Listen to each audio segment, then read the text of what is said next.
A paz do Senhor, seja bem-vindo ao canal Recalculando a Rota. Eu sou Davi Nascimento e estamos hoje aqui para mais uma lição da nossa EBD, a lição número 11 do terceiro trimestre de 2021. O canal Recalculando a Rota tem como objetivo trazer reflexões bíblicas, temos momentos de oração, trilha sonora enquanto você ora, para você orar, com a trilha sonora que traga uma sensação de paz, porque muitas vezes nos ajoelhamos para orar, às vezes a gente não consegue focar porque a cabeça está pensando em diversos problemas e é importante tirarmos momentos de oração. Mas hoje, nesse exato momento, vamos fazer um vídeo sobre a nossa 11ª lição, que tem como título Jesus Cristo é poderoso para solucionar problemas externos. Nós estamos estudando como vencer adversidades, como superar adversidades. Na última lição nós vimos que é possível crescer em meio à adversidade e aprendemos isso com a igreja dos Tessalonicenses. E aprendemos também que temos o Espírito Santo nos ajudando, que o cristão não está sozinho durante esse período. Aprendemos a importância da oração para vencermos as adversidades. Hoje nós vamos aprender com a passagem que está em Marcos capítulo 4, é relatada também por Mateus no capítulo 8 e por Lucas no capítulo 8, o momento em que Jesus acalma a tempestade. E nós vamos entender a partir dessa lição que o nosso Senhor Jesus Cristo, ele tem poder para lidar com forças da natureza e o poder de Jesus Cristo é suficiente para resolver e solucionar problemas externos que nós olhamos e falamos assim, eu não consigo resolver isso aqui. Isso aqui está para além das minhas possibilidades. Jesus é suficiente para resolver esses problemas que o cristão enfrenta. Antes de mais nada, eu gostaria de te pedir para se inscrever nesse canal, você que está acessando pela primeira vez. Os slides que nós utilizamos ficam disponíveis para você que quer utilizar na sua aula no domingo. Então se inscreva, comente, compartilhe com seus amigos que você acha que vai ser interessante ele conhecer o conteúdo e você acredita que ele vai gostar, ou que a palavra que vai ser ministrada hoje aqui pode falar com alguém que você conhece.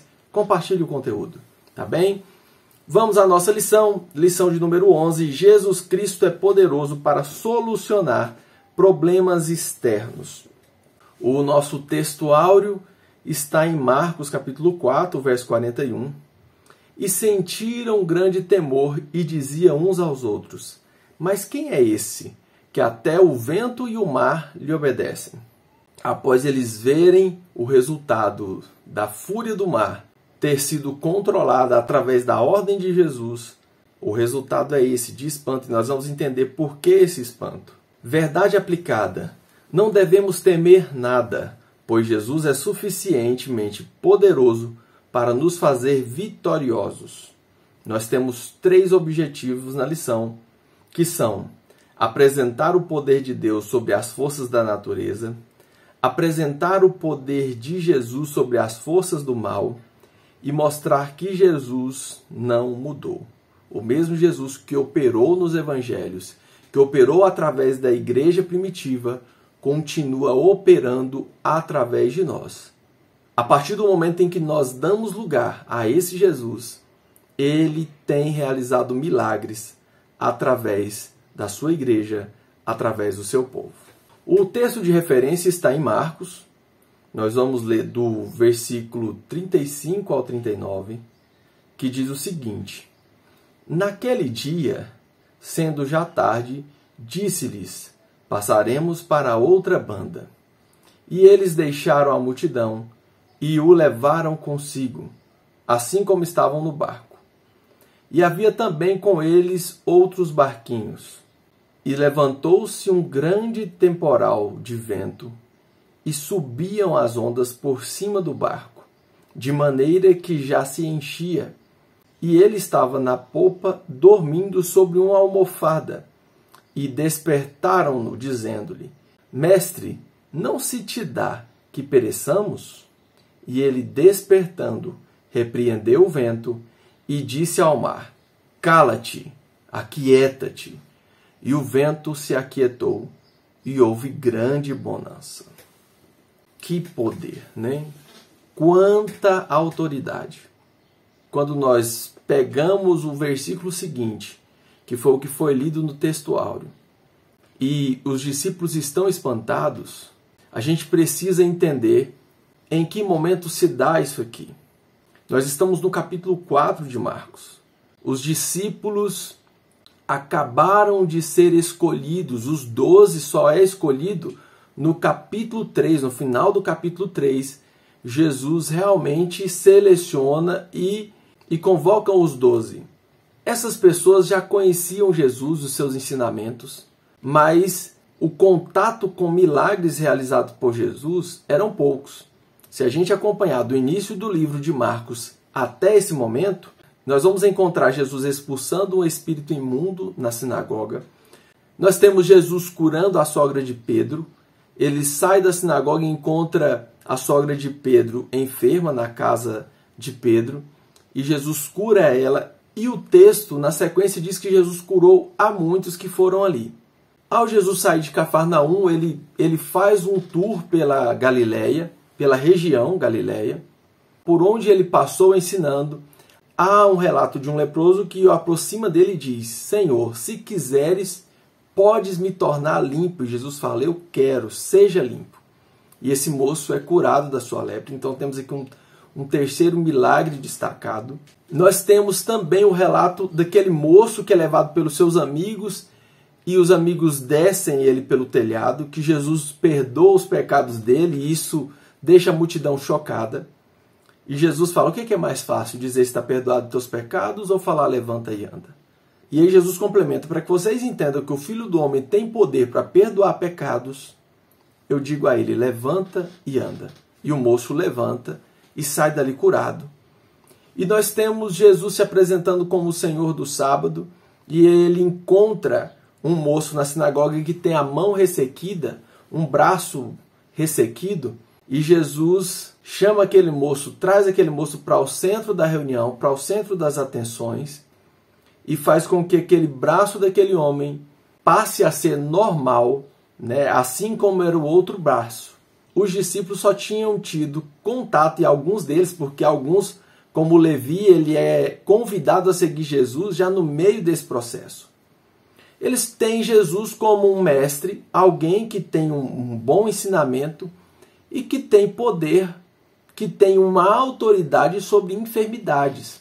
E naquele período havia muitos curandeiros, muitas pessoas que se apresentavam, chegavam em uma cidade e faziam orações, às vezes até expulsavam demônios, mas era uma ação mais contida. E até então os discípulos estão olhando para Jesus com um olhar como se estivesse lidando com um curandeiro que morava ali na região, alguém que tinha uma intimidade com Deus para orar, para realizar curas, com um dom especial. Então, para os discípulos era isso, se tratava disso. Alguém que tinha uma palavra muito boa, um mestre que conhecia sobre as coisas de Deus. Eles conheciam Jesus dessa forma. Quando eles saem de uma margem para ir à outra, eles já estão dentro do barco. Quando a gente lê o texto de referência, a gente percebe que eles já estão dentro do barco. Jesus despede a multidão, pede que os discípulos dispersam a multidão.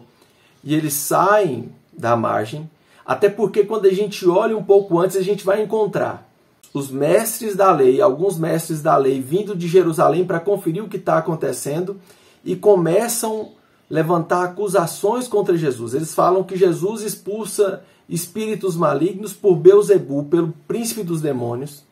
E começa uma tentativa para calar Jesus. Jesus ficar na margem do lago, em terra, seria de certa forma perigoso, porque havia pessoas já pensando em barrar o ministério de Jesus. E ele fala para os seus discípulos: olha, vamos sair daqui e vamos a outra margem, porque primeiro seria mais seguro. E segundo, ao lermos os relatos, nós vamos perceber que havia algo para ser realizado no outro lado. E no meio da viagem se levanta uma grande tempestade. O mar da Galileia ele está a mais de 300 metros abaixo do nível do mar. e cercado por uma região montanhosa. Ele está como se fosse numa concha, né? Existem 3 lados dele que está cercado por lugares mais altos, e lá embaixo, na parte de baixo, é muito quente. Costuma ser muito quente. E o vento que vem da planície mais frio, quando se choca com esse vento que sobe daqui de baixo, o calor que está subindo daqui de baixo, quando ele se encontra, a tendência é gerar grandes ventanias e, por consequência, essa ventania faz com que o mar se agite, que o mar fique agitado. Quem conhece a região, até hoje, em alguns lugares você chega e tem placas dizendo: cuidado, tempestades podem se formar a qualquer momento.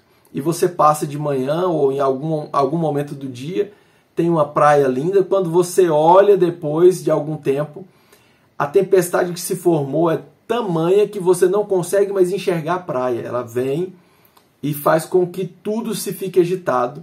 E pessoas que não conhecem a região, que chega hoje em dia e coloca carros ali por achar que é seguro, pode ser que percam o carro por causa da tamanha fúria, da tamanha força da natureza e as tempestades que se formam ali. Os discípulos já conheciam esse mar, já tinham enfrentado algumas tempestades, e eles, ao se depararem com essas tempestades, eles acreditam que o barco será tragado e eles vão acordar Jesus. Jesus se levanta com calma, ele está dormindo tranquilo. Ele ordena ao mar que se aquiete, que se cale. Ele manda o vento se acalmar e o mar calar-se. E há uma grande bonança. Jesus dormindo e o mar agitado. Quando Jesus levanta, quem passa a dormir é o mar. A calmaria toma conta da situação. O sono que Jesus está dormindo, ele traz para a situação de tempestade. Então, esses discípulos que achavam ser Jesus um curandeiro, eles se assustam. Falou, opa, é diferente. Nós já até vimos alguém orando, pedindo a Deus, já ouvimos relatos nas tradições de rabinos clamando a Deus diante de uma tempestade e a tempestade se acalmar.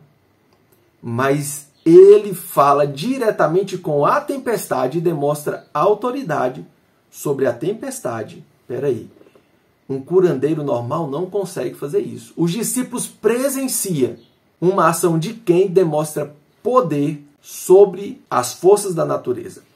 Ao desembarcar do outro lado, nós vamos encontrar Jesus demonstrando poder sobre forças sobrenaturais, sobre espíritos demoníacos. E o moço que está possesso já sai conduzido, já dizendo: o que vieste fazer nos atormentando, Jesus, o Filho de Deus. Eles sabem o nome dele e sabem quem ele é de fato. Os discípulos ainda estavam descobrindo, mas os demônios, por conhecerem o mundo espiritual, já sabiam que se tratava do Filho de Deus. E nós vamos aprender nessa lição que o Filho de Deus, que Jesus Cristo, que tem autoridade sobre as forças da natureza, que tem autoridade sobre espíritos imundos, está conosco. E é por causa dessa convicção que nós temos tranquilidade para entender que, apesar das dificuldades, nós somos mais do que vencedores em Cristo Jesus. Vamos ao primeiro tópico. E no primeiro tópico, o comentarista nos diz do poder de Jesus sobre a tempestade. As tempestades da vida servem para que reconheçamos a ação e o poder de Jesus sobre as adversidades. Eu costumo dizer que quando a gente tem recursos, quando nós temos possibilidades na mão, muitas vezes nós não damos o crédito, o mérito para Deus.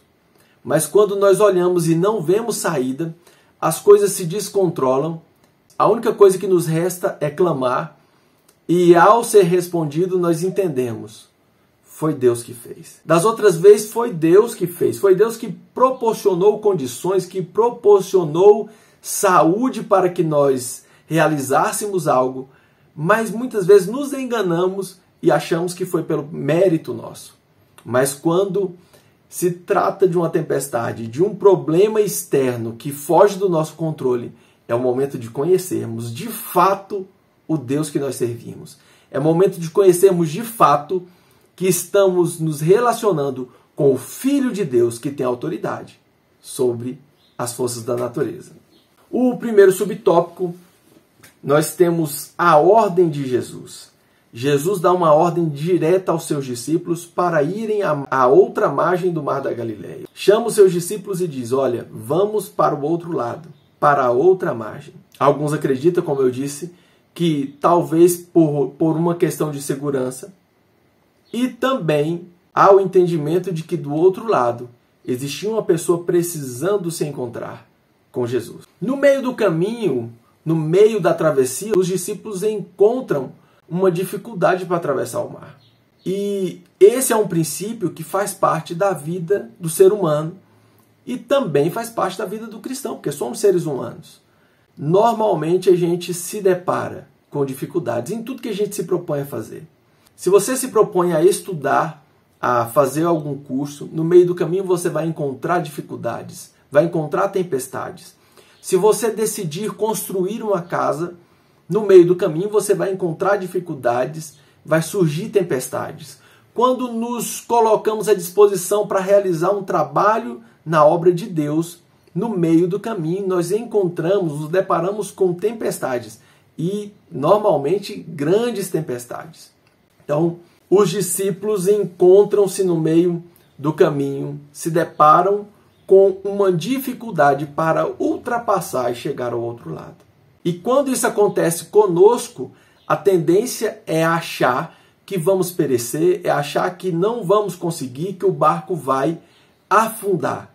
Mas nós precisamos estar atentos, porque temos Jesus no barco. É só uma questão de tempo para que essa dificuldade seja rompida. Os discípulos obedeceram à ordem do mestre, mas isso não isentou de passarem por uma tempestade. A grande diferença é que não estaremos sozinhos. Ele está conosco no barco da nossa vida. Então, os discípulos encontram uma dificuldade. E eles encontram uma dificuldade mesmo sabendo que foi Jesus que ordenou que eles fossem para o outro lado. Eles estão obedecendo à ordem de Jesus. E como eu disse, muitas vezes a gente se desespera, nós pensamos em desistir porque somos falhos, tem situações que fogem ao nosso controle, no caso aqui um fenômeno da natureza. Que controle um ser humano pode ter sobre um fenômeno da natureza? Conhecendo a força daquele mar, os discípulos já imaginavam, vamos perecer, o barco vai afundar porque está enchendo d'água. Mas esses discípulos ainda iam conhecer o poder de Deus de fato através do seu Filho. E a grande salvação nesse momento de angústia, de medo, de temor, era que Jesus estava no barco. Meu irmão, se Jesus estiver no barco da sua vida, as dificuldades vão surgir. Se Jesus ordenou que você faça algo, te direcionou o local que você tem que ir, as dificuldades vão surgir. Mas lembre-se, se Jesus estiver no barco, nada pode fazer com que o seu barco afunde. O subtópico 1.2 fala justamente de Jesus no barco. Mesmo com a presença de Jesus, as tempestades vêm. O mar representa caos, adversidades, perigos. Os judeus, eles não tinham acesso a mar de fato. Isso aqui era um grande lago. E eles nunca foram bons de navegação. Quando a gente lê o profeta Daniel, os profetas antigos, a gente vai ver sempre uma grande força maligna, uma grande força vindo afrontar o povo de Deus, saindo das águas. Para eles sempre foram difíceis essa questão de lidar com águas. E a gente não encontra relatos marcantes deles como navegantes. O negócio deles era em terra. O mar que representa caos, o mar que representa perigo, era um perigo eminente para esses homens aqui. Eles não tinham controle mesmo de fato daquilo. A situação era de desespero, era de desânimo, de descrença.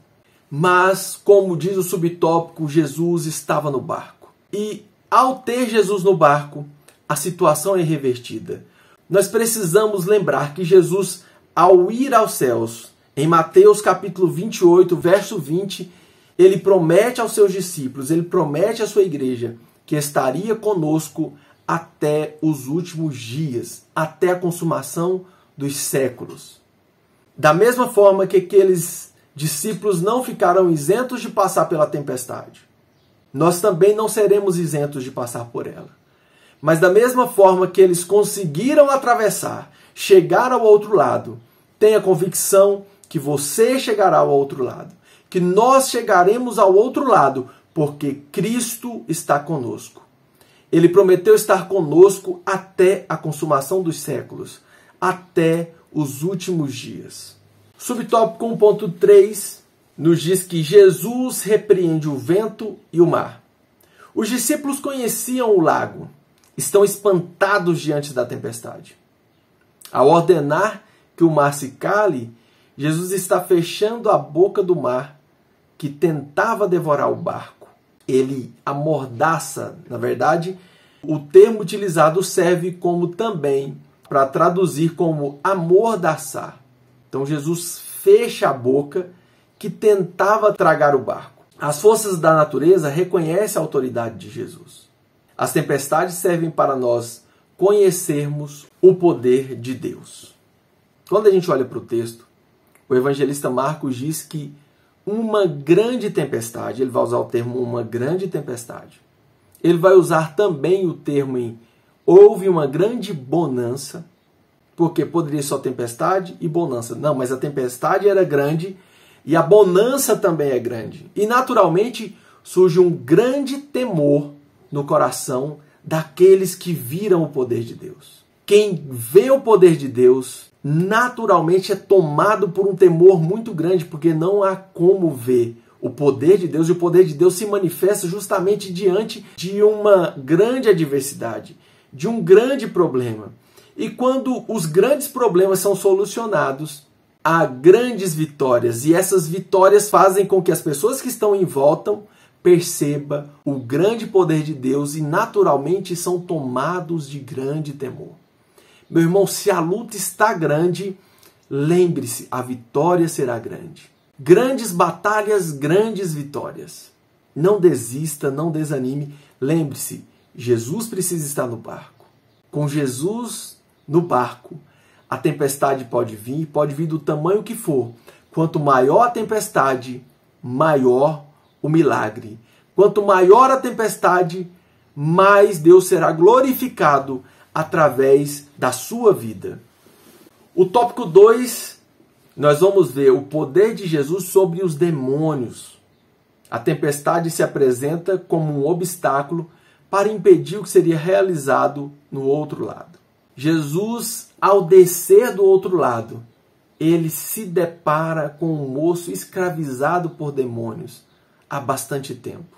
A sociedade já havia desistido daquele moço, porque a opção que eles tinham para controlar a fúria, a força daquele homem que destruía tudo que via pela frente era tentar amarrar, tentar acorrentá-lo, e correntes e cordas não era suficiente para prender esse moço. Jesus chega numa região que não é dominada e nem habitada por judeus, havia uma prevalência de gregos e sírios ali, e esse moço está em um solo impuro, por não se tratar de um solo onde habitava o povo de Deus, era considerado um solo impuro. Ele habitava em um local impuro, em sepulcros. Sepulcros, no caso aqui, eram cavernas. Cavernas onde se colocavam corpos. Não havia sepulcros no formato que a gente tem hoje, cavados no chão. Era normalmente em cavernas, à margem de montanhas rochosas. E esse homem também era dominado por espíritos imundos. Por causa disso, ele está triplamente impuro.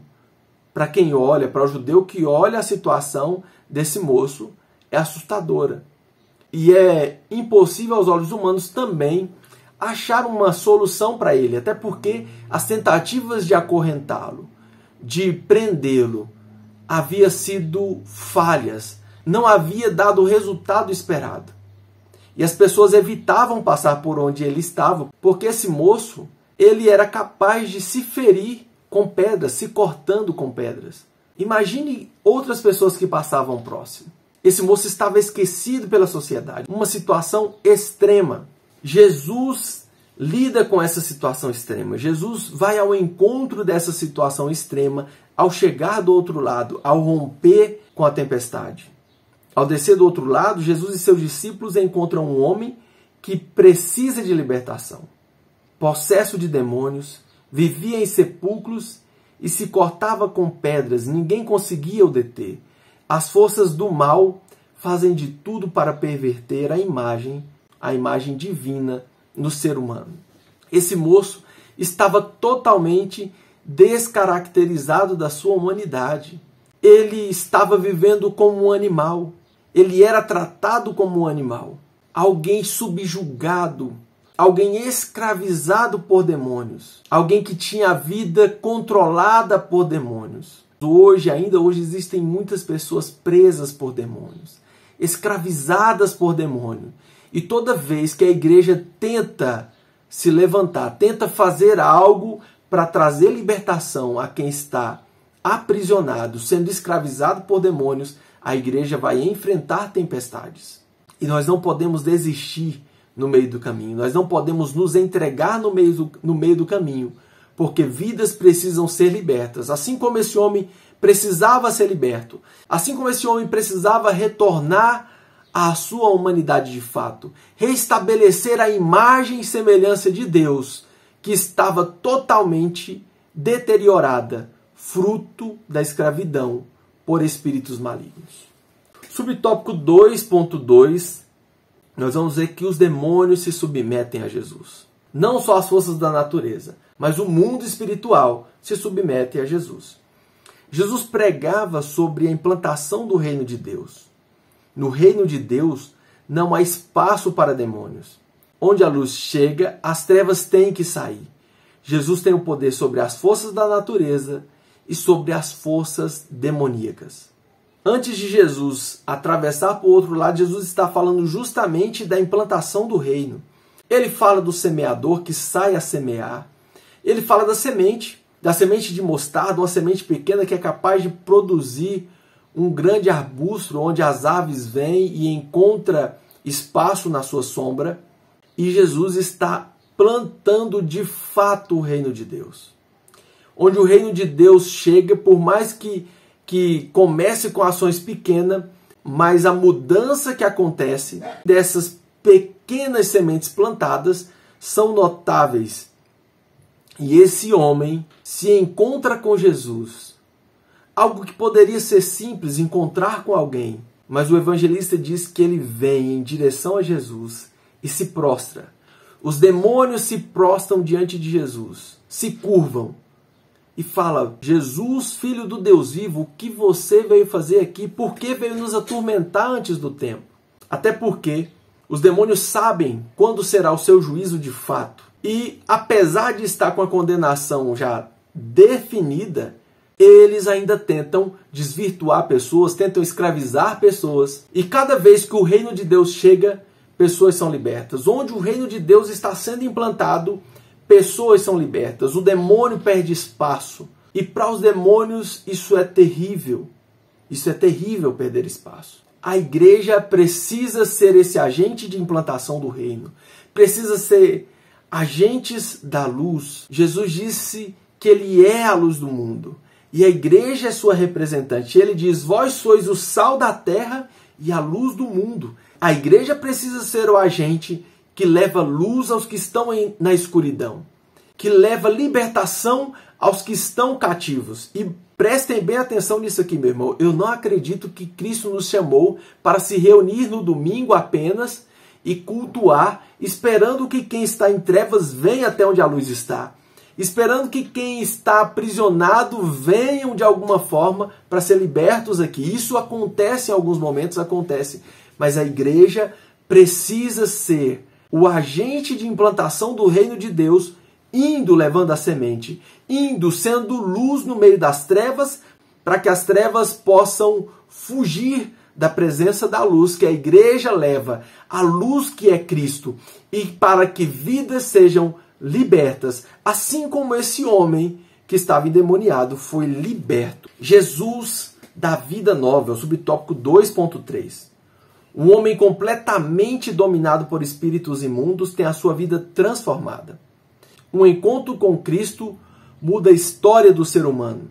Não existe situação que não possa ser transformada pelo Senhor. O evangelista relata que o povo da cidade saiu para ver o que havia acontecido, porque os demônios, ao saírem, perguntam a Jesus: nós podemos entrar naquela manada de porcos?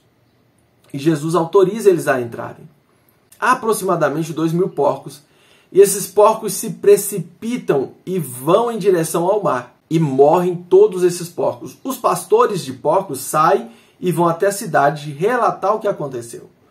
Quando o pessoal da cidade volta para entender o que havia acontecido, eles haviam perdido um rebanho de 2.000 porcos, eles se deparam com esse homem que vivia seminu, em sepulcros, dominado por espíritos malignos, um homem que ninguém conseguia o segurar. Esse homem está sentado, em pleno juízo, banhado e vestido. A primeira coisa, esse pessoal não consegue entender o que está acontecendo. Eles ficam espantados. Como que alguém pode ter tamanha autoridade sobre aqueles espíritos? E eles também, movidos por uma questão financeira, por uma preocupação maior com os patrimônios que perdeu do que com aquele homem que foi liberto, eles pedem para que Jesus não fique na sua região. Na região de Decápolis, que era uma região de 10 cidades, onde a predominância era de gregos e sírios. E Jesus acaba retornando para outra margem após esse momento. Mas o fato é que esse homem teve a sua vida mudada, e o texto bíblico nos diz que ele saiu por toda Decápolis, anunciando o que Jesus tinha feito na vida dele, a transformação que houve na vida dele, a mudança que houve na vida dele. Em todas essas 10 cidades da região, esse moço saiu anunciando a transformação que houve na vida dele. O encontro com Jesus trouxe vida nova àquele homem. O encontro com Jesus trouxe vida nova a você, trouxe vida nova para mim. E existem muitas pessoas precisando de uma vida nova, precisando ser libertos, precisando ter um encontro de fato com Cristo. E eu e você somos os agentes do reino que vai levar a palavra de Deus, vai levar luz à escuridão e vai levar libertação através do nome de Jesus. O tópico 3, nós vamos ver que Jesus ainda é o mesmo. O que Jesus fez no passado, ele continua fazendo através da sua igreja, através de mim e de você, através do corpo de Cristo. Jesus tem todo o poder. Poder no grego é dynamis, capacidade de fazer, poder para realizar algo, força. O dynamis, para a gente ter uma noção, é a raiz do que a gente tem hoje para dinamite. Aquele explosivo que é capaz de remover montanhas, que é capaz de mover obstáculos. Esse nome, dinamite, eles utilizaram a mesma origem grega para retratar a força de um explosivo. Então, quando a gente fala em poder de Deus, em poder nesse sentido aqui, nós estamos falando de capacidade para transformar, capacidade para mover o que é difícil de se mover, força suficiente para realizar o que a mente humana não consegue imaginar. Então, Jesus tem todo o poder. O ministério de Jesus, no seu ministério, Jesus demonstra poder para curar, para perdoar, para expulsar demônios, ressuscitar mortos, multiplicar pães, transformar a matéria e submeter às forças da natureza. Não há problema impossível para Jesus. O seu problema não é impossível. O problema do seu amigo de trabalho, o problema do seu vizinho não é impossível para Jesus. Ele tem poder tanto para curar, para perdoar pecados, como foi dito aqui, para multiplicar pães, para transformar elementos da natureza, assim como ele transformou a água em vinho. Ele tem poder para controlar fenômenos naturais. E todo esse poder está à disposição da igreja. está à disposição dos seus servos para que vidas sejam alcançadas, para que vidas sejam libertas, para que vidas sejam transformadas através desse dínamos, dessa força que é capaz de promover o que nós não conseguimos imaginar, que é capaz de transformar, de mudar de forma radical a vida do ser humano. Jesus é o mesmo ontem, hoje e eternamente. Em Hebreus capítulo 13, 8, o texto afirma: Jesus Cristo é o mesmo ontem e hoje e eternamente. O problema não está em Jesus. O problema não é Jesus fazer ou não fazer, pois cabe a Ele decidir. Existem muitas coisas que não acontecem porque não é a vontade dele que aconteça. Existe um movimento hoje muito forte de ordenar, de determinar. E aí quando eu começo a determinar, quando eu começo a ordenar, quando eu acho que posso ordenar, peraí, quem é o Senhor? Quem é Deus na história? Quando eu começo a ordenar, se eu tenho alguém que eu considero ser um Deus e obedece às minhas ordens, está invertido. Eu comecei a ser Deus. Eu estou querendo um Deus que faça o que eu quero, um Deus conforme a minha imagem, conforme as coisas que eu quero. Todas as coisas são possíveis. Agora existem coisas que não estão nos planos de Deus. Algumas ele até permite, mas nós precisamos estar atentos a isso. Tem coisas que nós pedimos, que nós queremos e que não está nos propósitos de Deus, não está no plano dele. Só que nós precisamos confiar, porque Deus sabe o que é melhor para nós. Deus tem o melhor para nós. Ele sabe exatamente a medida do que precisamos. Ele sabe exatamente a minha e a sua necessidade. Então precisamos confiar e não determinar, porque nós precisamos reconhecer que somos servos e Ele é Senhor. É a vontade dele que deve prevalecer. O nosso grande desafio é confiar que a vontade de Deus é boa, perfeita e agradável. Meu irmão, a tempestade vai se levantar. Os demônios vão tentar de toda forma, vão resistir de toda forma, mas nós precisamos permanecer. Nós precisamos estar firmes, porque o choro pode até durar uma noite, mas a alegria vem pelo amanhã. A tempestade pode se levantar, mas no momento certo, a voz do nosso Senhor irá bradar e o mar irá se aquietar e nós chegaremos ao outro lado. Por mais que os demônios tentem escravizar pessoas, por mais que nós, ao observarmos, vejamos pessoas sofrendo, pessoas sendo escravizadas, a ação do poder de Deus é suficiente para transformar essas vidas. Só que em alguns momentos nós temos pressa demais e Deus age no momento certo. Deus não atrasa, Deus não antecipa, Ele trabalha no momento certo. Nós precisamos confiar que poder Ele tem. Se Ele não fez, é porque ainda não é o momento. É porque o plano dele é outro, é a vontade dele que deve prevalecer. E nós precisamos apenas confiar, descansar, estar descansados, sabendo que não iremos perecer, sabendo que o nosso Deus cuida de nós nos mínimos detalhes. Subtópico 3.3, permaneçamos nele. Como a videira é Jesus e nós somos os ramos, devemos estar enxertados em Cristo. Jesus disse que ele era a videira, nós somos os ramos, e nós fomos enxertados nele para produzir frutos. E esses frutos estão especificados de forma muito clara lá em João 15. Nós precisamos dar frutos. Frutos dos quais as pessoas possam olhar para nós e falar: realmente, o fruto que aquele ali está produzindo é parecido com a videira da qual ele está enxertado. Permanecemos com Jesus quando ouvimos a sua palavra e praticamos. Não é possível dizer que servimos a Jesus e fazemos o contrário do que ele ordena, do que ele nos ordena. E uma das ordenanças dele é: ide e pregai o evangelho a toda criatura. Ide e dei fruto, e que o vosso fruto permaneça. Permanecer em Jesus é cumprir a sua vontade, é obedecer os seus mandamentos. Esse é o caminho do discípulo. O caminho do discípulo é esse: ouvir a palavra e viver a palavra.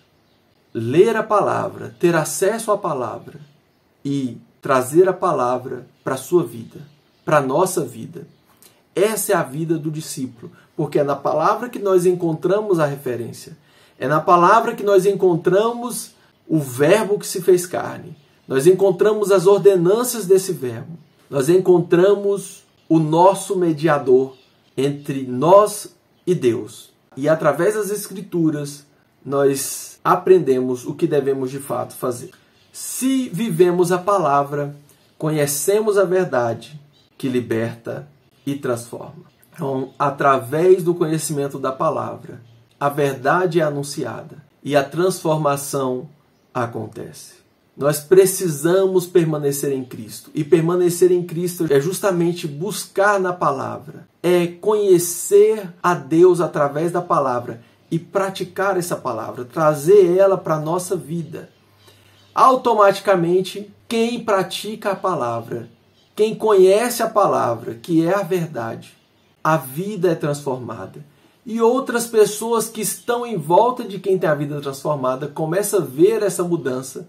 Como eu disse, a pequena semente que Jesus diz na parábola anterior a ele atravessar de barco, a ele deixar uma margem ao outro lado. Ele diz que o reino é como uma semente de mostarda, uma pequena semente capaz de produzir um grande fruto. Uma pequena semente que é lançada no chão e que brota, e ao brotar, com o tempo ela vai produzindo frutos. E da mesma forma que é com essa parábola, é a vida do cristão que conhece a verdade, que tem sua vida liberta, que as pessoas em volta conseguem ver essa libertação, que procuram conhecer o Deus que libertou a vida desse indivíduo e, ao buscarem conhecer esse Deus, conhecem a verdade, são libertos também. E esse ciclo vai acontecendo. E o reino de Deus é implantado. E o reino é implantado porque nós nos deparamos com esse Senhor que é capaz de transformar a vida do homem, que é capaz de trazer libertação, que tem domínio sobre todas as coisas, que todo o poder foi dado a Ele, que o poder, inclusive, sobre as forças da natureza, sobre forças demoníacas, foi dado a Ele. E através dele recebemos também autoridade. E como discípulos do Cristo, precisamos utilizar a autoridade que nos foi outorgada para fazer a sua vontade e para que o reino de Deus seja estabelecido na terra, para que as pessoas conheçam de fato quem é Cristo e tenham a sua vida transformada. A partir do momento que pessoas têm vida transformada, o reino está se estabelecendo. Meu irmão, foi muito bom ter você conosco até aqui, nesse momento. Que você tenha um final de semana abençoada. Que ao se levantar as tempestades, você possa se lembrar que tem Jesus. Muitas vezes a gente fica tentando tirar a água do barco sozinho. E o que a gente precisa é ir lá e falar: Jesus, tem misericórdia de nós, meu barco está afundando. Meu barco vai afundar. É o que a gente precisa, mas a gente fica tentando tirar sozinho a água do nosso barco. E quando a gente chama Jesus para a situação em que estamos vivendo, a calmaria chega, a paz chega. Porque onde Jesus chega é o lugar onde reina a paz. Onde Jesus chega é o lugar onde há cura, é o lugar onde há transformação, é o lugar onde há libertação. Um abraço e fique na paz. Que Deus continue abençoando grandemente a sua vida, a sua família, o seu ministério. Um abraço.